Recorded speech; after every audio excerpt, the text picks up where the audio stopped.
Sobat Sosial, selamat datang di podcast kami, sebuah ruang diskusi santai dari mahasiswa Ilmu Administrasi Negara Universitas Nusa Cendana.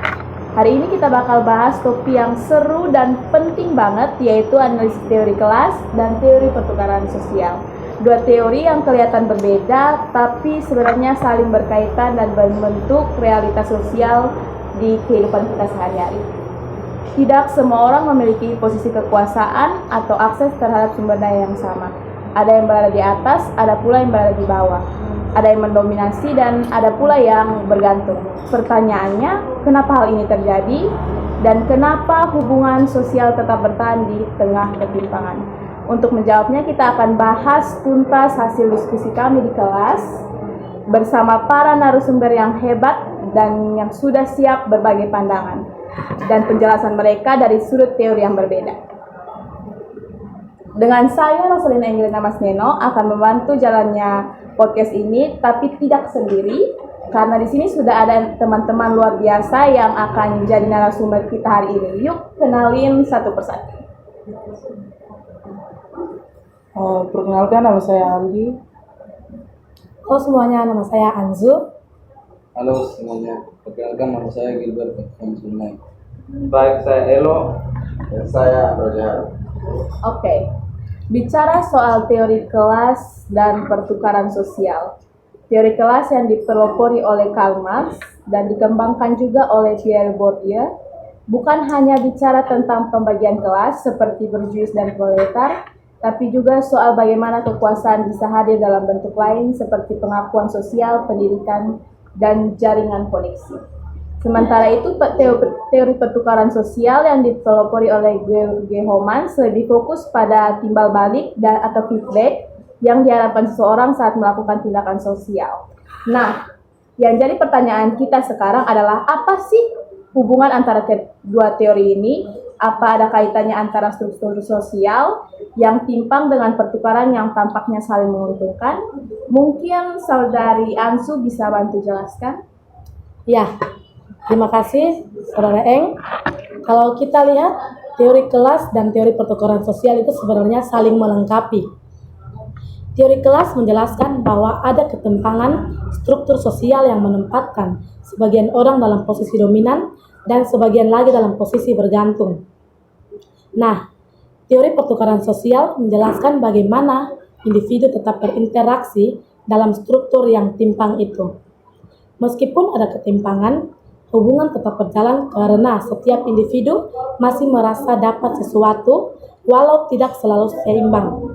Jadi, relasi antara atasan dan bawahan misalnya bisa dilihat sebagai pertukaran, yang satu memberikan tenaga, yang satu memberikan upah. Wah, menarik banget. Tapi tadi dari diskusi kelas ada juga sanggahan dari Alfian yang meminta contoh konkret.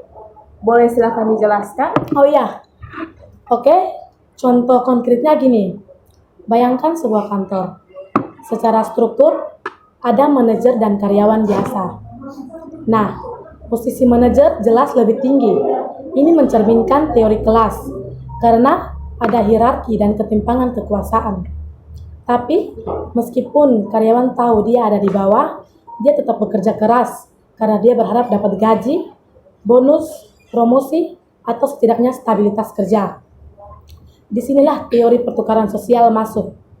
Hubungan tetap berjalan karena ada harapan, imbalan walaupun dalam sistem yang sebenarnya timpang. Jadi, teori kelas itu jelasin struktur besarnya. Dan teori pertukaran sosial ngejelasin kenapa hubungan di dalam struktur itu tetap bisa berjalan. Oke, terima kasih Ansu, keren banget. Jadi kalau disimpulkan, struktur sosial memang tidak selalu adil, tapi individu tetap menjalani relasi di dalamnya karena masih ada harapan mendapat sesuatu. Teori kelas kasih kita gambaran besar, dan teori pertukaran sosial bantu kita paham proses yang terjadi di dalamnya. Oke, kita lanjut ke segmen 2 ya Sobat Sosial. Nah, pertanyaannya sekarang, apakah teori kelas masih relevan di zaman sekarang di era globalisasi yang serba digital dan katanya makin terbuka ini? Apakah pembagian kelas itu masih kelihatan atau justru sudah melebur? untuk menjawab pertanyaan ini, kita dengar dulu pendapat dari Alexander Ciharu. Silahkan. Baik, terima kasih host. Menurut saya, teori kelas ini masih sangat relevan di Indonesia. Bahkan di era globalisasi seperti sekarang, hanya bentuknya malah makin kompleks. Dulu kita bicara kelas berdasarkan pemilik modal dan buruh. Tapi sekarang ketimpangan itu kelihatan dalam akses terhadap teknologi, pendidikan, dan pekerjaan yang layak.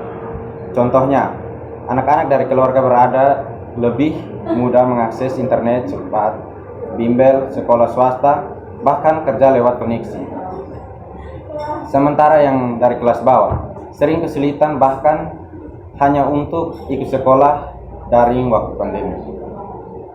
Jadi, walaupun bentuknya lebih modern, inti dari teori kelas Marx ini masih sangat terasa, yaitu adanya ketimpangan dalam menguasai sumber daya penting dalam kehidupan. Oke, iya ya, kadang kita pikir globalisasi menyamaratakan segala hal. Tapi ternyata akses terhadap peluang itu masih ditentukan oleh posisi sosial seseorang. Jadi bisa dibilang kelas sosial itu tidak hilang, cuman berganti bentuk. Kita masuk ke segmen ketiga Sobat Sosial. Tadi kita udah bahas soal bagaimana teori kelas masih berlaku sampai sekarang. Nah, sekarang kita coba lihat apa sih dampaknya dalam kehidupan sosial kita sehari-hari. Pertanyaannya, bagaimana perlakuan terhadap masing-masing kelas bisa berbeda dan bagaimana pandangan masyarakat terhadap kondisi ini? Lalu, solusi seperti apa sih yang bisa kita tawarkan? Untuk menjawab pertanyaan ini, kita dengar pendapat dari Gilbert. Silakan. Ya, terima kasih. Jadi perbedaan perlakuan antara kelas atas dan kelas bawah itu sangat nyata dan bisa dilihat dari berbagai sisi. Yang pertama itu akses pelayanan publik, misalnya kesehatan, pendidikan, bahkan keamanan. Biasanya lebih cepat dan nyaman untuk mereka yang punya uang atau koneksi. Yang kedua, perlindungan hukum. Orang dari kelas atas cenderung lebih mudah diselamatkan atau lolos dari masalah hukum, sementara kelas bawah sering diperlakukan lebih keras. Nah, pandangan masyarakat pun kadang masih bias. Kelas atas sering dianggap pantas sukses karena kerja keras, padahal kadang mereka menang dari segi warisan dan koneksi. Sebaliknya, kelas bawah sering dicap malas, walau faktanya mereka kerja keras tapi tetap susah naik kelas. Solusi dari kami adalah yang pertama, pemerintahan, akses pendidikan dan lapangan kerja. Dan yang kedua, meningkatkan kesadaran kritis masyarakat. Dan yang ketiga, dorongan pada gerakan sosial dan partisipasi aktif warga dalam mengontrol kebijakan yang adil. Nah, setuju banget. Kadang yang dibutuhkan bukan cuma subsidi atau bantuan, tapi perubahan cara pandang sosial dan kebijakan yang benar-benar berpihak pada keadilan. Karena kalau cara berpikir kita tentang kelas sosial gak berubah, sistem pun bakal tetap timpang. Sekarang kita masuk ke segmen keempat nih Sobat Sosial. Kalau tadi kita bahas soal struktur kelas dan ketimpangan besar dalam masyarakat, sekarang kita geser ke lebih mikro, yaitu hubungan antar individu. Nah, pertanyaannya adalah, bagaimana teori pertukaran sosial menjelaskan hubungan interpersonal, dan apakah teori ini bisa menjamin hubungan itu berjalan adil atau stabil dalam masyarakat? Yuk kita dengerin penjelasan dari Ali. Oke, terima kasih. Jadi begini, teori pertukaran sosial melihat hubungan sosial sebagai bentuk transaksi sosial, yang artinya orang akan terus menjalani suatu hubungan jika dia merasa mendapat keuntungan dari situ, entah itu secara emosional, sosial, atau ekonomi. Misalnya dalam pertemanan, kalau kita saling support, bantu, dan ada rasa saling dihargai, maka hubungan itu cenderung akan bertahan. Tapi meskipun teori ini membantu menjelaskan kenapa hubungan terbentuk dan bertahan, teori ini tidak bisa menjamin kalau hubungan itu selalu adil dan stabil. Karena kenyataannya banyak hubungan sosial yang timpang, manipulatif, bahkan toksik, tetapi berjalan karena salah satu pihak masih merasa butuh. Oke, masuk akal ya. Tapi tadi di kelas, Cecilia juga sempat menyanggah soal ini. Katanya, apakah teori pertukaran sosial bisa menjawab ketimpangan sosial yang lebih luas, Gimana tuh Aldi? Jadi begini, memang benar kalau teori pertukaran sosial itu fokusnya mikro, hubungan antar individu. Dia membantu kita memahami kenapa orang tetap bertahan dalam situasi yang kadang timpang, tapi untuk menjawab ketimpangan sosial secara struktural, teori ini nggak cukup. Disinilah kita perlu masuk ke teori kelas Karl Marx yang menunjukkan bahwa ada sistem yang membuat ketimpangan itu berlangsung. Misalnya, seseorang mungkin tetap bertahan dalam pekerjaan dengan gaji kecil karena masih butuh makan, butuh hidup, tapi kalau dilihat dari kacamata Marx, itu bukan sekedar pertukaran sosial, tapi bentuk eksploitasi kelas. Jadi pertukaran sosial bantu kita untuk kenapa hubungan tetap berjalan, tapi teori kelas bantu kita melihat kenapa hubungan itu tidak pernah setara. Wah, jadi makin jelas ya Sobat Sosial. Teori pertukaran sosial itu menjelaskan kenapa hubungan tetap ada, tapi bukan berarti hubungan itu adil. Untuk melihat akar ketimpangan, kita tetap perlu teori kelas sebagai kaca pembesar. Oke Sobat Sosial, di segmen 5 ini, aku sebagai host sendiri akan menjawab sebuah pertanyaan penting yang sempat muncul dalam diskusi. Kenapa seseorang tetap bertahan dalam situasi yang jelas-jelas merugikan? Misalnya, kenapa seorang petani tetap bekerja meski dia sadar sedang dieksploitasi? Jawabannya tentu tidak sesederhana itu karena dia ikhlas, tapi lebih dalam dari itu. Dalam teori pertukaran sosial, seseorang akan tetap menjalani hubungan atau keadaan kalau dia merasa ada untung yang bisa dia dapatkan, walaupun sangat kecil. Dalam kasus petani, untungnya mungkin cuma sekadar bisa makan hari itu, bisa sekolahkan anak, atau bisa tetap hidup. Jadi, meskipun sadar sedang dieksploitasi, petani bertahan karena kebutuhan. Ia tahu sistem ini tidak adil, tapi dia tidak punya pilihan lain yang lebih baik. Ini yang disebut pertukaran sosial dalam kondisi yang timpang. Tapi kalau kita lihat dari teori kelas Karl Marx, ini bukan sekadar pertukaran biasa, ini adalah eksploitasi kelas. Petani tidak memiliki alat produksi sendiri tentunya. Ia bekerja untuk pemilik modal dan sistem sosial membatasi aksesnya untuk maju. Nah, untuk memahami lebih dalam, kita bisa tarik dari teori utilitarianisme. Jeremy Bentham bilang, segala sesuatu dinilai dari seberapa banyak kebahagiaan atau manfaat yang dihasilkan. Dalam pandangan ini, petani dianggap untung karena masih mendapat sesuatu. Tapi John Stuart Mill menambahkan bahwa kebahagiaan yang lebih tinggi bukan cuma soal kenyang atau bertahan hidup, tapi soal martabat, kebebasan, dan kesadaran. Jadi menurut Mill, petani bisa saja rugi secara modal dan moral meskipun dia tetap hidup secara ekonomi. Jadi ketika seseorang tetap bertahan dalam sistem yang menindas, kita harus bertanya, apakah dia bertahan karena rela atau karena tak punya pilihan lain? Dan dari situ kita bisa tahu bahwa tidak semua pertukaran sosial itu setara dan tidak semua untung itu benar-benar menguntungkan. Nah, kita sudah sampai di segmen terakhir Sobat Sosial.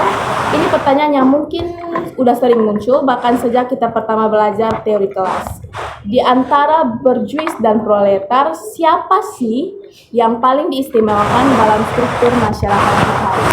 Kita bisa minta Melo untuk kasih tanggapannya, silakan. Oke, makasih atas jawabannya. Sebenarnya cukup jelas. Berjuis lah yang paling diistimewakan. Mereka punya kontrol atas alat produksi, kekayaan, dan akses terhadap kekuasaan. Berjuis bisa menentukan arah ekonomi, kebijakan, bahkan budaya. Karena mereka menguasai modal, sedangkan proletar atau kelas pekerja meskipun jumlahnya banyak, seringkali hanya dipelengkap dalam sistem. Mereka bergantung, tidak punya banyak pilihan, dan daya tawarnya kecil. Privilege sosial dan politik masih berpihak pada mereka yang berada di kelas atas. Jadi walaupun demokrasi bilang semua orang punya hak yang sama, realitas hak itu seringkali ditemukan oleh posisi kelas. Jadi jelas ya, dalam sistem kelas yang paling diuntungkan bukan yang paling banyak jumlahnya, tapi yang paling banyak kuasanya. Dan selama struktur itu nggak berubah, ketimpangan akan tetap ada baik dalam akses perlakuan maupun kesempatan. Terima kasih Melo, dan terima kasih juga untuk semua narasumber hebat hari ini. Rasa nih kita udah sampai di penghujung podcast hari ini. Terima kasih banyak buat teman-teman narasumber yang luar biasa. Ada Ansu, ada Androzi Haru, ada Gilbert, ada Aldi, ada Melo, dan saya sendiri, yang sudah menjelaskan teori kelas dan teori pertukaran sosial dengan cara santai tapi tetap kritis. Dan tentu saja kami juga mau ucapkan terima kasih untuk teman-teman yang sudah memberikan pertanyaan cerdas dan membangun dalam diskusi kelas sebelumnya. Pertanyaan-pertanyaan itu jadi dasar dari obrolan kita hari ini dan bikin diskusi ini lebih hidup dan bermakna. Kita belajar bahwa relasi sosial itu bukan cuma soal interaksi biasa, tapi juga dipengaruhi oleh struktur kekuasaan, kebutuhan, dan harapan yang tidak selalu setara. Teori kelas dan teori pertukaran sosial membantu kita membaca realita agar kita nggak cuma menerima keadaan, tapi juga paham kenapa itu terjadi dan bagaimana kita bisa mulai berpikir kritis untuk mengubahnya. Semoga obrolan hari ini bisa membuka perspektif baru buat sobat sosial semua yang mendengarkan. Aku Rosalina Ingelina Masneno pamit sebagai host dan narasumber, dan sampai jumpa di diskusi seru lainnya. Tetap kritis, tetap sadar, tetap manusiawi. Terima kasih dan Tuhan memberkati. Dadah.